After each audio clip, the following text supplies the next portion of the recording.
Hi guys, ನಮಸ್ತೆ, welcome back to my channel. ನಾನಿವತ್ತು ಚಿಕ್ಕಮಂಗ್ಳೂರು ಬಂದಿದ್ದೀನಿ. ಚಿಕ್ಕಮಂಗ್ಳೂರು ದೇವಿರಮ್ಮ ಬೆಟ್ಟ ನೀವು ಕೇಳಿರ್ತೀರ. ದೀಪಾವಳಿ ಟೈಮಲ್ಲಿ ಒನ್ ಡೇ ದೇವಸ್ಥಾನ ಓಪನ್ ಆಗುತ್ತೆ. ಸೊ ಅಲ್ಲಿಗೆ ಬಿಂಡಿಗ ದೇವಸ್ಥಾನ ಇದೆ, ಬೆಟ್ಟದ ಕೆಳಗಡೆ ಬಿಂಡಿಗ ದೇವಸ್ಥಾನ ಇದೆ. ಸೊ ಆ ದೇವಸ್ಥಾನಕ್ಕೆ ಬಂದಿದ್ದೀನಿ. ನೀವು ಇಲ್ಲಿ ನೋಡ್ಬೋದು, ನೋಡಿ ಹೇಗಿದೆ ಪ್ಲೇಸು. ಇದು ಚಿಕ್ಕಮಂಗ್ಳೂರಿಂದ ಅರೌಂಡ್ 15 to 20 ಕಿಲೋಮೀಟರ್ ಆಗುತ್ತೆ ಡಿಸ್ಟೆನ್ಸು. ಬಸ್ ಫೆಸಿಲಿಟಿ ಕೂಡ ಇದೆ, ಮೇನ್ ರೋಡಿಗೆ ಬಸ್ ಫೆಸಿಲಿಟಿ ಇದೆ. ಅಲ್ಲಿಂದ ನೀವು ಆಟೋದಲ್ಲಿ ಬರ್ಬೋದು. ಸೊ ನಾನು ದೇವಸ್ಥಾನದ ಎಂಟ್ರೆನ್ಸಿಗೆ ಹೋಗ್ತೀನಿ. ದೇವಸ್ಥಾನದ ಒಳಗಡೆ ವೀಡಿಯೋ ಅವಕಾಶ ಇರಲ್ಲ, ನಾನು ಔಟ್ಸೈಡಿಂದ ತೋರಿಸ್ತೀನಿ.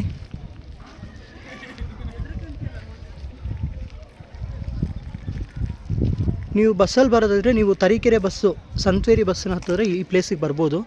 ಅದೇ ನೋಡಿ ದೇವಿರಮ್ಮ ಬೆಟ್ಟ. ದೀಪಾವಳಿ ಟೈಮಲ್ಲಿ ಒನ್ ಡೇ ದೇವಸ್ಥಾನ ಓಪನ್ ಇರುತ್ತೆ ಬೆಟ್ಟದಲ್ಲಿ. ನಾನು ಎಂಟ್ರೆನ್ಸ್ ಹೋಗ್ತೀನಿ. ಇಲ್ಲಿ ಕ್ರೌಡ್ ನೋಡ್ಬೋದು.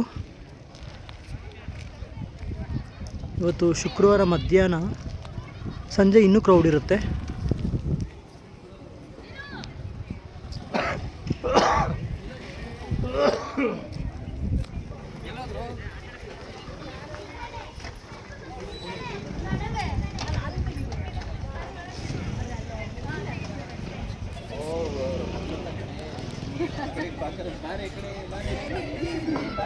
ಇದು ದೇವಸ್ಥಾನ.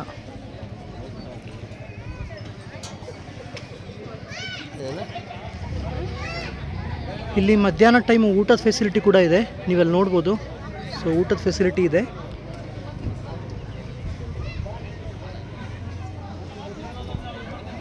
ಹೇಗಿದೆ ನೋಡಿ ದೇವಸ್ಥಾನ. ಈವ್ನಿಂಗ್ ಟೈಮ್ ಬಂದರೆ ಇಲ್ಲಿ ವ್ಯೂ ಎಲ್ಲ ತುಂಬ ಚೆನ್ನಾಗಿರುತ್ತೆ.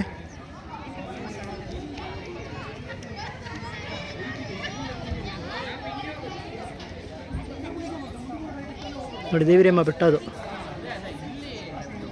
ದೇವಸ್ಥಾನ.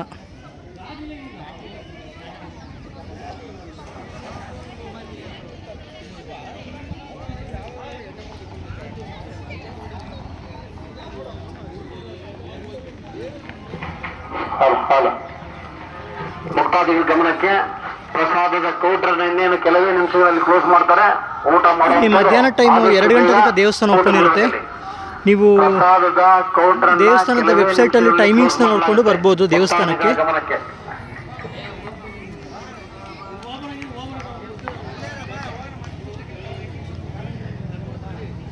ನೀವು ಇಲ್ಲಿ ಫೆಸಿಲಿಟೀಸ್ ಬಗ್ಗೆ, ಹಾಗೆ ಪೂಜೆಗಳ ಬಗ್ಗೆ ಏನಾದರೂ ವಿಚಾರಿಸ್ಬೇಕು ಅನ್ನೋ ಇಲ್ಲಿ ಕಚೇರಿ ಇದೆ, ಆಫೀಸು. ಸೊ ಇಲ್ಲೂ ಕೂಡ ವಿಚಾರಿಸ್ಬೋದು. ನೀವೇನಾದರೂ ದೇವಸ್ಥಾನದಲ್ಲಿ ಪೂಜೆ ಏನಾದರೂ ಮಾಡಿಸೋ ಪ್ಲ್ಯಾನ್ ಇದ್ದರೆ, ಅಥವಾ ಏನಾದರೂ ಸಂಕಲ್ಪ ಮಾಡ್ಕೊಂಡಿದ್ರೆ ಇಲ್ಲಿ ವಿಚಾರಿಸ್ಬೋದು. ಅವರು ಇನ್ಫಾರ್ಮೇಷನ್ ಕೊಡ್ತಾರೆ ನಿಮಗೆ. ಊಟನೂ ಕೂಡ ತುಂಬ ಚೆನ್ನಾಗಿದೆ. ನಾನು ಜಸ್ಟ್ ಊಟ ಮಾಡಿದೆ. ಊಟದ ವ್ಯವಸ್ಥೆ ತುಂಬ ಚೆನ್ನಾಗಿದೆ.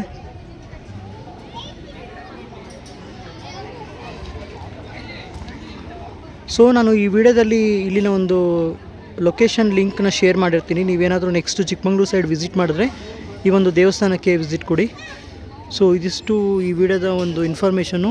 ಈ ವಿಡಿಯೋನ ಎಲ್ಲರಿಗೂ ಶೇರ್ ಮಾಡಿ, ಸಬ್ಸ್ಕ್ರೈಬ್ ಮಾಡಿ. ಹಾಗೆಯೇ ನಂದು ಫೇಸ್ಬುಕ್ ಪೇಜ್ ಇದೆ, ಅರಸು ವ್ಲಾಗ್ ಅಂತ. ಹಾಗೆ ಯೂಟ್ಯೂಬಲ್ಲಿ ಕೂಡ ನಂದು ಅರಸು ವ್ಲಾಗ್ ಅಂತ ಚಾನಲ್ ಇದೆ.